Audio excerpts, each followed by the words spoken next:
நாடுடைய பெரியவா போற்றி, என் நாட்டவர்க்கும் இறைவா போற்றி. சர்வஜா சர்வவியாபி மகா பெரியவா சரணம். மாய பிறப்பருக்கும் மகா பெரியவா போற்றி. மாய பிறப்பருக்கும் மகா பெரியவா போற்றி. அபார கருடா சிந்தும் ஞானதம் சாந்தரூபிணம் ஸ்ரீ சந்திரசேகரகுரும் பிரணமாமதானகம் கலியதேவம் காஞ்சி மகான். இந்த யூடியூப் சேனல் பிரத்யேகமாக அந்த மகாபெரியோட பக்தர்களுக்கு ஏற்பட்டு கொண்டிருக்கும் அனுபவங்களே ஒவ்வொரு நாளும் ஒவ்வொரு அனுபவம், ஒரு தலைப்பு. இன்றைக்கி அனுபவத்தோட தலைப்பு அரிசி ஊணுமா நாளைக்கு பார்த்துக்கலாம். அரிசி ஊணுமா நாளைக்கு பார்த்துக்கலாம். இந்த அனுபவத்தை சொன்னவர் பாபநாசம் ஸ்ரீ ரமணி பாகவதர். மெட்ராஸில் தான் இருக்கார். அவர் பாபநாசத்தை சேர்ந்தவர். அவர் பாகவதர், ரமணி பாகவதர். இந்த சேனல் இருக்க சப்ஸ்கிரைப் பண்ணாதெல்லாம் பண்ணுங்கள், தனமே பாருங்கள். நம்ம என்ன சொல்கிறோம் அப்படிங்கிறதுக்கான டிஸ்கிரிப்ஷன், அப்புறம் நம்ம என்ன சொல்கிறோமோ அதுக்கு ஆப்டான பொருத்தமான ஒரு தலைப்பு, இதெல்லாம் என்னோடய புத்தியில் நடக்கலை. பெரியவா அப்படிங்கிற பரமேஸ்வரன் கொடுத்த ஒரு சின்ன ஒரு அனுகிரகம் இந்த ஏழையனுக்கு. அவர் கொடுக்கலன்னா நடக்குமா? ஒன்றுமே நடக்காது. என் புத்தியில் எதுவுமே நடக்காது. அவர் கொடுக்குறத வச்சு தான் நான் சொல்லிகிட்டு இருக்கேன். நான் எனக்கு இந்த மாதிரி பேசுகிறதுக்கோ சொல்கிறதுக்கோ என்னுடைய நீங்கள் நான் பெருமைக்காக சொல்லலை. என்னோட பிறந்த சைடில் அவள் யார்கிட்டயா போய் கேட்டால் நான் இந்த மாதிரி பேச முடியுமா என்னாலன்னு கேட்டால் அவள் சத்தியம் கற்பூரத்தில் அடித்து சொல்லுவாள், இவன் ஒன்றுமே பேச முடியாது, இவனால் அப்பேற்பட்டவன், யார்கிட்டையும் பேசவே கூட அவர் யோசிக்கிறவன், சங்கோஜப்படுறவன் சொல்லலாம். ஆனால் பெரியவா கொடுத்த அனுகிரகத்தில் இது நடந்துட்டுருக்கு. இப்போது என்னால் ஒன்றுமே நடக்கலை. இதை அரிசி வேணுமா நாளைக்கு பார்த்துக்கலாம் அப்படின்னா, நாளைக்கு எப்படி பார்த்துக்கலாம்? பார்த்தா தெரியும். இது ரமணி பாகவதர் சொல்கிறார், சத்தாராவில் ஒரு அதிருத்திரம் நடந்திருக்கு. அதிருத்திரம் நடந்துட்டுருக்கு, நல்ல கிராண்டாக ஓடின்ட்டுருக்கு. நிறைய பேர் கூட்டம் வந்திருக்கு. அன்றைக்கி எல்லோரும் ஆகாரம் பண்ணியிருக்கான். அதெல்லாம் முடிஞ்ச பிறகு அவள் என்ன அப்பப்போ பக்தர்கள் எல்லாம் நிறைய கொண்டு வருவான். அரிசி மூட்டையாக ஏதாவது அதை வச்சுன்னு தான் நடக்கும். அந்த ராத்திரி தான் அவள் அந்த நாளைக்கு என்ன ஆகும் அப்படிங்கிறத பற்றி திடீர்னு தோணியிருக்கவாளுக்கு. அவள் பிஸியாக இருந்ததுனால ஏகப்பட்ட, இப்போ ஒரு சாதாரண விஷயத்தில் நம்ம அவ்வளோ பிஸி ஆகிடுறோம். அடுத்த நாள் என்னன்றதை நம்ம இன்றைக்கி பிளான் பண்ணல. அவளுக்கு அவ்வளோ பேர் வந்திருக்கா, அவ்வளோ வைதிகக்காரெல்லாம் வராவாலாம் சாப்பிட்ருக்கா, ஃபேமிலி அது இது வெளியே பக்தர்கள்லாம் வந்திருக்கா. அப்படி இருக்கும்போது அவளுக்கு அந்த சத்தாராவில் நடந்திருக்குது.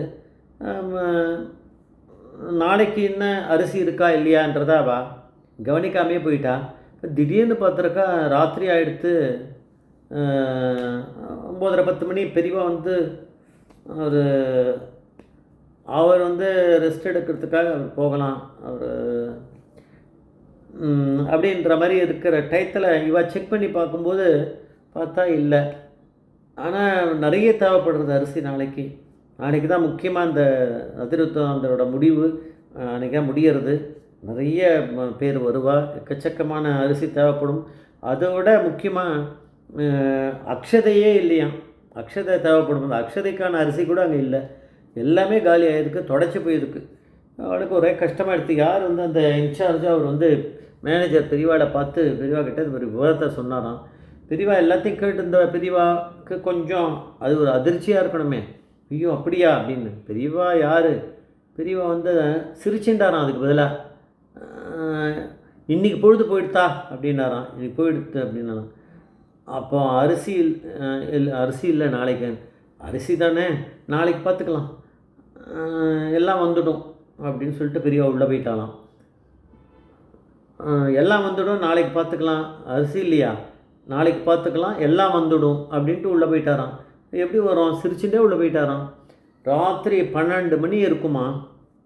ஒரு மாட்டு வண்டியில் ஒரு 50 மூட்டை அரிசி ஒருத்தன் இழுத்துண்டு ஒருத்தர் வந்தாராம் நெல்லூர்லேருந்து. அதை இறக்கிட்டு சொன்னாராம், அவர் தெலுங்கில் பேசியிருப்பார், எங்கள் ஓனர் வந்து இந்த 50 அரிசி மூட்டையும் இங்கே கொண்டு போய் இறக்கிட்டு நீ வா அப்படின்னு சொன்னாராம். அங்கே எந்த இடம் காமிச்சாலும் அங்கெல்லாம் இறக்கினாராம். அவர் பெரியவாளை கூட பார்க்கல. அவர் பாதராத்தில் நடந்திருக்கு, 12 மணிக்கு நடந்து அவர் போயிட்டாராம். இறக்கிட்டு அவர் போயிட்டே இருக்கார். அப்போது இது எப்படி நடந்திருக்கும் ஒன்றும் தெரில. அந்த 150 வைதிகா மேலே அதில் அந்த இதில் அதிருத்திரத்தில் அவள்லாம் இது பண்ணியிருக்கான், பாராயணம் பண்ணியிருக்கா அதிருத்திரம். அது தவிர டிவோட்டீஸ் வந்து இருக்கான், லோக்கல் வெளியூர்லேருந்து வந்தவாள்லாம் வந்து தங்கியிருக்கா. ஒரு பெரிய இதுவாக இருக்காது, பெரிய விழா மாதிரி தான் நடந்திருக்கு அங்கே சத்தாராவில். அதுவும் சத்தாராலே ஏற்கனவே அப்படி இருக்கும். அது வந்து அதிருத்தம் வந்து கேட்க வேணாம், அவ்வளோ பேர் இருந்திருக்கா. இதுக்கெல்லாம் சாப்பிட்றதுக்கு அரிசி கொஞ்சம் கூட ஒரு இது கூட இல்லை, அக்ஷதை கூட இல்லை கொடுக்கறதுக்கு. இதுக்கு அக்ஷதை பிரிவாக தன் கையால் சில ஆசீர்வாதம் பண்ணி கொடுப்பாரு, அது கூட அக்ஷதை இல்லைன்னு அளவுக்கு வந்து கவனிக்காமே விட்டுட்டு திடீர்னு தான் பார்த்துருக்கா. அப்போ பெரியவா என்ன சிரிச்சுன்னு அப்படி சொல்லியிருக்காருன்னா, அங்கே போய் யார் மைண்ட்லேயாவது பூந்து பண்ண வச்சுருவார். யாருக்கோ எங்காவது இதுக்கு ஏற்பாடு இன்றைக்கி இருக்காது, என்றைக்காவது ஒருத்தரை வேண்டிக்க வச்சுருப்பார், நான் வந்து பெரியவாளுக்கு சதாராவில் போய் 50 மூட்டை அரிசி கொடுத்துட்றேன்னு யாருக்காவது இந்த நெல்லூரில் இருக்க யாரோ ஒருத்தருக்கு வேண்டிட்டு வச்சுருப்பார். இதெல்லாம் நான் சொல்கிறது, இதெல்லாம் நடக்கும், இதான் நடந்திருக்கு எல்லா இடத்துலையுமே. அவர் அங்கே கொண்டு வந்து கரெக்டாக அங்கே வந்து கொடுக்குறாரு. அந்த டைமிங் வந்து கரெக்டாக இருக்குது. இவாளுக்கு எப்போ தேவையோ அப்போ வந்து இறங்குறது. அது பெரியவாளுக்கு தெரியுமே, பரமேஸ்வரனுக்கு தெரியும். அவர் அங்கே வந்து 50 மூட்டை ஏற்றிட்டாரு, வந்துட்டே இருக்குது, இத்தனை மணிக்கு இங்கே வந்துட போகிறதுன்னு. பெரியவா தான் சிரிச்சுட்டே, அரிசி இல்லையா, இன்றைக்கி பொழுது போயிடுச்சு இல்லையா, அரிசி வந்துடும், நாளைக்கு பார்த்துக்கலாம், எல்லாம் வந்துடும் அப்படின்னு சிரிச்சுட்டே உள்ளே போகிறார். அப்படின்னா பெரியவா கொஞ்சம் கூட கவலை இல்லையே இருக்குது அப்படின்னு இவாளுக்கு தோணும் மனசில். பெரியவாங்க நடத்தி காமிச்சிருக்கா. 50 மூட்டையை ஒருத்தர் வந்து நெல்லூர்லேருந்து மாட்டு வண்டியில் வந்து இறக்கிட்டு போகிறாருன்னா, பெரியவாளை நம்ம பரமேஸ்வரன் சொல்லலைன்னா நம்ம முட்டாள்னு அர்த்தம் அப்படின்னு தெரிஞ்சுக்கலாம். ஜெய் ஜெய்சங்கர் ஹரிசங்கர் மகாபிரிவா பாதவேச்சரணம், மகாபிரிவா பாதவேச்சரணம்.